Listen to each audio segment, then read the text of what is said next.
here to stay. Hope and love, they lead the day, light the way. ಕ್ರಿಸ್ತೇಸುವಿನಲ್ಲಿ ಆತ್ಮೀಯ ಸಹೋದರ ಸಹೋದರಿಯರೇ, ಆಗಮನ ಕಾಲ ಬಂದಿದೆ. ನೂತನ ದೈವಾರಾಧನಾ ವಿಧಿಯ ಈ ವರ್ಷಾಚರಣೆಯನ್ನು ನಾವು ಆಚರಿಸ್ತಾ ಇದ್ದೇವೆ. ಈ ಆಗಮನ ಕಾಲದ ಮೊದಲನೆಯ ಭಾನುವಾರದ ಮುಖಾಂತರ ಈ ನೂತನ ಆರಾಧನಾ ವಿಧಿಯ ವರ್ಷವನ್ನು ನಾವು ಆರಂಭಿಸಲಿದ್ದೇವೆ. ಆಗಮನ ಕಾಲ ಈ ಡಿಸೆಂಬರ್ ತಿಂಗಳು 2 ವರ್ಷದಲ್ಲಿ ಒಟ್ಟಾಗಿ ಬರುತ್ತದೆ. ಈ ಡಿಸೆಂಬರ್ ತಿಂಗಳು ಜಗತ್ತಿನಾದ್ಯಂತ ಎಲ್ಲರಿಗೂ ಸಂತೋಷ ಸಂಭ್ರಮದ ತಿಂಗಳು. ಕಾರಣ ಕ್ರಿಸ್ತ ಜಯಂತಿ. ನಮ್ಮ ಆಚರಣೆಯ ಈ ನಮ್ಮ ಸಡಗರ ಸಂಭ್ರಮದ ಈ ಆಗಮನ ಕಾಲದ ಸಿದ್ಧತೆಯ ಕೇಂದ್ರ ಬಿಂದು ಪ್ರಭು ಕ್ರಿಸ್ತರಾಗಿದ್ದಾರೆ. ಅದಕ್ಕೋಸ್ಕರನೇ ಈ ತಿಂಗಳು ಅಥವಾ ಈ ಆಗಮನ ಕಾಲ ಎಲ್ಲೆಡೆ ಜಗಮಗಿಸುವ ದೀಪಾಲಂಕಾರ, ನಕ್ಷತ್ರಗಳು, ಕ್ರಿಸ್ಮಸ್ ಟ್ರೀ, ಸ್ಯಾಂತಾ ಕ್ಲಾಸ್, ಕ್ರಿಸ್ಮಸ್ ತಾತ, ಬಗೆ ಬಗೆಯ ಸಿಹಿ ತಿನಿಸುಗಳು ಹಾಗೂ ಉಡುಗೊರೆಯ ಖರೀದಿ, ಬಟ್ಟೆ ಬರೆಗಳ ಖರೀದಿಯಲ್ಲಿ ಈ ತಿಂಗಳು ಅತ್ಯಂತ ಉತ್ಸಾಹಭರಿತವಾಗಿ ನಾವು ಕಳೆಯುತ್ತೇವೆ. ಆತ್ಮೀಯ ಸಹೋದರ ಸಹೋದರಿಯರೇ, ಈ ಆಚರಣೆಯಲ್ಲಿ ಅನೇಕ ಬಾರಿ ನಾವು ಆಗಮನ ಕಾಲವನ್ನು, ಅದನ್ನು ಕಳೆಯುವುದರ ಬಗೆಯನ್ನು, ಅರ್ಥವನ್ನು ನಾವು ಬದಿಗೊತ್ತಿದ್ದೇವೆ. ಇಂದು ವಿಶೇಷವಾಗಿ ಈ ಆಗಮನ ಕಾಲವನ್ನು ಆರಂಭಿಸುವ ಈ ಸಮಯದಲ್ಲಿ ಆಗಮನ ಕಾಲದ ವಿಶೇಷತೆಯನ್ನು ನಾವು ಅರ್ಥೈಸಿಕೊಳ್ಳುವುದು ನಮ್ಮೆಲ್ಲರಿಗೂ ಪ್ರಮುಖವಾಗಿದೆ. ಆತ್ಮೀಯ ಸಹೋದರ ಸಹೋದರಿಯರೇ, ಆಗಮನ ಕಾಲ ಆಂಗ್ಲ ಭಾಷೆಯಲ್ಲಿ ಅಡ್ವೆಂಟ್ ಎಂಬ ಪದವು ಲ್ಯಾಟಿನ್ ಭಾಷೆಯ ಅಡ್ವೆಂತುಸ್ ಎಂಬ ಪದದಿಂದ ಬಂದಿದೆ. ಅಡ್ವೆಂತುಸ್ ಎಂದರೆ ಆಗಮನ ಅಥವಾ ಬರುವಿಕೆ ಎಂಬುದರ ಅರ್ಥ. ಈ ಆಗಮನ ಕಾಲದಲ್ಲಿ ನಾವು ಪ್ರಭು ಕ್ರಿಸ್ತರ ಆಗಮನಕ್ಕಾಗಿ, ಅವರ ಬರುವಿಕೆಗಾಗಿ ಸಿದ್ಧತೆ ಮಾಡುವಂತಹ, ಕಾತುರದಿಂದ ಕಾಯುವಂತಹ ದಿನಗಳಾಗಿವೆ. ಕಾಯುವಿಕೆ ಅಥವಾ ವೇಟಿಂಗ್ ಅಂತ ನಾವು ಹೇಳ್ತೇವೆ. ಅನೇಕ ಬಾರಿ ಅನೇಕರಿಗೆ ಈ ಒಂದು ಕಾಯುವಿಕೆ ವಿಧ ವಿಧವಾದಂತಹ ಒಂದು ಸನ್ನಿವೇಶವನ್ನು ಉದ್ಭವ ಮಾಡುತ್ತದೆ. ಮೊದಲನೇದಾಗಿ ಶಾಲೆಯಲ್ಲಿರುವಂತಹ ವಿದ್ಯಾರ್ಥಿಗಳಿಗೆ ಕಡೆಯ ಗಂಟೆ ಬಾರಿಸುವವರೆಗೆ ಅವರು ಕಾಯ್ತಾ ಇರ್ತಾರೆ. ಕಾರಣ ಶಾಲೆಯನ್ನು ಮುಗಿಸಿ ಆ ದಿನ ಅವರು ಮನೆಗೆ ಹೋಗುವಂತಹ ಕಾತುರ. ಅನೇಕರು ಬಸ್ಗಾಗಿ, ರೈಲ್ಗಾಗಿ ಕಾಯ್ತಾ ಇರ್ತಾರೆ. ಅದು ಬೇಸರ ತರುವಂತಹ ಕಾತುರವಾಗಿದೆ.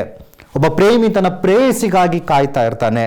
ಅದು ಸಹ ಆತನಿಗೆ ಒಂದು ರೀತಿಯಾದಂಥ ಉತ್ಸಾಹ ಇರ್ಬೋದು, ಅಥವಾ ಬೇಸರ ಇರ್ಬೋದು, ಅಥವಾ ಯಾವಾಗ ತನ್ನ ಪ್ರೇಯಸಿಯನ್ನು ಕಂಡು ಮಾತನಾಡ್ತಾನೆ ಎನ್ನುವಂತಹ ಸಂತೋಷ ಇರ್ಬೋದು. ಹೀಗೆ ಈ ಒಂದು ಕಾಯುವಿಕೆ ಅನ್ನೋದು ಬೇರೆಯವರಿಗೆ ಬಗೆ ಬಗೆಯಾದಂತಹ, ವಿವಿಧವಾದಂತಹ ಒಂದು ಮನಸ್ಥಿತಿಯನ್ನು ದಯಪಾಲಿಸ್ತದೆ. ಅನೇಕರಿಗೆ ಕಾಲಹರಣ, ಅನೇಕರಿಗೆ ಉತ್ಸಾಹ, ಕಾಯುವಿಕೆಯಲ್ಲಿರುವಂಥ ಸಂತೋಷ, ಕಾಯುವಿಕೆಯಲ್ಲಿರುವಂಥ ಬೇಸರ, ಅದೆಲ್ಲವನ್ನ ಸೂಚಿಸೋದಾದರೆ ಈ ಆಗಮನ ಕಾಲದಲ್ಲಿ ಕ್ರೈಸ್ತರ ಕಾಯುವಿಕೆ ಪ್ರಭು ಕ್ರಿಸ್ತರ ಆಗಮನಕ್ಕಾಗಿ ನಾವು ಮಾಡಿಕೊಳ್ಳುವಂತಹ ಸಿದ್ಧತೆಯಾಗಿದೆ. ಈ ಒಂದು ಕಾಲ ನಮ್ಮ ಸಿದ್ಧತೆಯ, ಆಧ್ಯಾತ್ಮಿಕವಾಗಿ ನಾವು ಸಿದ್ಧರಾಗುವಂತಹ ಕಾಲ. ಆತ್ಮೀಯ ಸಹೋದರ ಸಹೋದರಿಯರೇ, ಅನೇಕ ವಿಧವಾಗಿ ನಾವು ಈ ಆಗಮನ ಕಾಲವನ್ನು ನಾವು ಕೊಂಡಾಡುತ್ತೇವೆ. ಅನೇಕ ಸಂಕೇತಗಳನ್ನು ನಾವು ಉಪಯೋಗಿಸ್ತೇವೆ. ಅದರಲ್ಲಿ ಮೊದಲನೆಯದಾಗಿ ಈ ಅಡ್ವೆಂಟ್ ರೀತ್ ಅಥವಾ ಆಗಮನ ಕಾಲದ ಮಾಲೆಯ ಬಗ್ಗೆ ಇಂದು ನಾವು ಧ್ಯಾನಿಸೋಣ. ಮೊದಲನೇ ಭಾನುವಾರದಂದು ಆಗಮನ ಕಾಲದ ಈ ಮಾಲೆ ಅಥವಾ ಈ ಅಡ್ವೆಂಟ್ ರೀತಲ್ಲಿ ನಾವು ಮೊದಲನೆಯ ಒಂದು ಮೇಣದ ಬತ್ತಿಯನ್ನು ಬೆಳಗಿಸುವುದರ ಮುಖಾಂತರ ಆಗಮನ ಕಾಲಕ್ಕೆ ಚಾಲನೆಯನ್ನು ನೀಡಲಾಗುತ್ತದೆ. ಹಾಗಾದರೆ ಈ ಆಗಮನ ಕಾಲದ ಮಾಲೆ ಅಥವಾ ಈ ಒಂದು ಅಡ್ವೆಂಟ್ ರೀತ್, ಅದರ ಒಂದು ವಿಶೇಷತೆಯನ್ನು ನಾವು ಅರ್ಥೈಸಿಕೊಳ್ಳೋಣ. ಮೊದಲನೇದಾಗಿ ಈ ಒಂದು ಆದಿ ಕ್ರೈಸ್ತರು ಪಾಶ್ಚಾತ್ಯ ದೇಶಗಳಲ್ಲಿ ವೃತ್ತಾಕಾರದ ನಿತ್ಯ ಹರಿದ್ವರ್ಣದ ಅಥವಾ ಈ ಹಚ್ಚ ಹಸಿರಿನಿಂದ ಮಾಡಿದಂತಹ ಮಾಲೆಯನ್ನು ತಯಾರಿಸಿ ಅದರ ಸುತ್ತಲೂ ದೀಪವನ್ನು ಬೆಳಗಿಸುವುದರ ಮುಖಾಂತರ ಈ ಚಳಿಗಾಲದ ಕರಾಳ ಕತ್ತಲೆಯನ್ನು ನೀಗಿಸುವಂತಹ ಬೆಳಕು ಕ್ರಿಸ್ತ ಅಂತ ಹೇಳಿ ಅವರು ಕ್ರಿಸ್ತನ ಬರುವಿಕೆಗಾಗಿ ಕಾಯ್ತಾ ಇದ್ರು. ಕಾಲಕ್ರಮೇಣ ಈ ಒಂದು ಸಂಸ್ಕೃತಿ ಎಲ್ಲ ಕಡೆ ಹಬ್ಬಿ ಹರಡಿತು. ಇಂದು ಈ ಅಡ್ವೆಂಟ್ ರೀತ್ ಅಥವಾ ಆಗಮನ ಕಾಲದ ಈ ಮಾಲೆಯನ್ನು ವೃತ್ತಾಕಾರದಲ್ಲಿ ನಿರ್ಮಿಸಲಾಗುತ್ತದೆ. ಮೊದಲನೇದಾಗಿ ವೃತ್ತಾಕಾರದ ಮಾಲೆ. ಈ ವೃತ್ತಾಕಾರದ ಮಾಲೆ ಸೂಚಿಸುವುದು ದೇವರು ಆದಿಯೂ ಅಂತ್ಯವೂ ಇಲ್ಲದೆ ಇದ್ದಾರೆ. ನಾವು ಪಾಸ್ಕ ರಹಸ್ಯವನ್ನು ನಾವು ಆಚರಿಸಬೇಕಾದ್ರೆ ಪಾಸ್ಕ ಬತ್ತಿಯ ಅಲಂಕಾರದಲ್ಲಿ ಗುರುಗಳು ಈ ಮಾತನ್ನು ಹೇಳ್ತಾರೆ. ಆದಿಯೂ ಅಂತ್ಯವೂ ಅವರೇ, ಆಲ್ಫವೂ ಒಮೇಗವೂ ಅವರೇ. ಅದೇ ರೀತಿಯಲ್ಲಿ ಇಂದು ಈ ವೃತ್ತಾಕಾರದ ಆಗಮನ ಕಾಲದ ಮಾಲೆಯಲ್ಲಿ ದೇವರು ಆದಿ ಅಂತ್ಯವಿರದೆ ಅವರೇ ಆದಿಯು ಅಂತ್ಯವಾಗಿ ನಮ್ಮ ನಡುವೆ ಜೀವಿಸೋರಾಗಿದ್ದಾರೆ ಎಂಬುದನ್ನು ಸೂಚಿಸುತ್ತದೆ. ಎರಡನೇದಾಗಿ ಆ ವೃತ್ತಾಕಾರ ಮಾಲೆಯನ್ನು ಹಚ್ಚ ಹಸುರಿನ ರೆಂಬೆಗಳು ಅಥವಾ ಎಲೆಗಳಿಂದ ಅಲಂಕರಿಸಲಾಗುತ್ತದೆ. ಹಚ್ಚ ಹಸಿರು ಯೇಸುವಿನೊಂದಿಗೆ ಸ್ಫೂರ್ತಿದಾಯಕ ಜೀವನವನ್ನು ನಡೆಸುವುದು ಅಥವಾ ನಮ್ಮ ಜೀವನದ ಸಮೃದ್ಧಿಯನ್ನು ಬೆಳಗಿಸುವುದನ್ನು ಸೂಚಿಸುತ್ತದೆ. ಹಾಗೂ 5 ಮೇಣದ ಬತ್ತಿಗಳನ್ನು ನಾವು ಬೆಳಗಿಸುತ್ತೇವೆ. ಅದರಲ್ಲಿ 3 ನೇರಳೆ ಬಣ್ಣದ್ದಾಗಿರುತ್ತದೆ, 1 ಗುಲಾಬಿ ಬಣ್ಣದ್ದು ಹಾಗೂ 1 ಬಿಳಿಯ ಬಣ್ಣದ ಮೇಣದ ಬತ್ತಿಯಾಗಿರುತ್ತದೆ.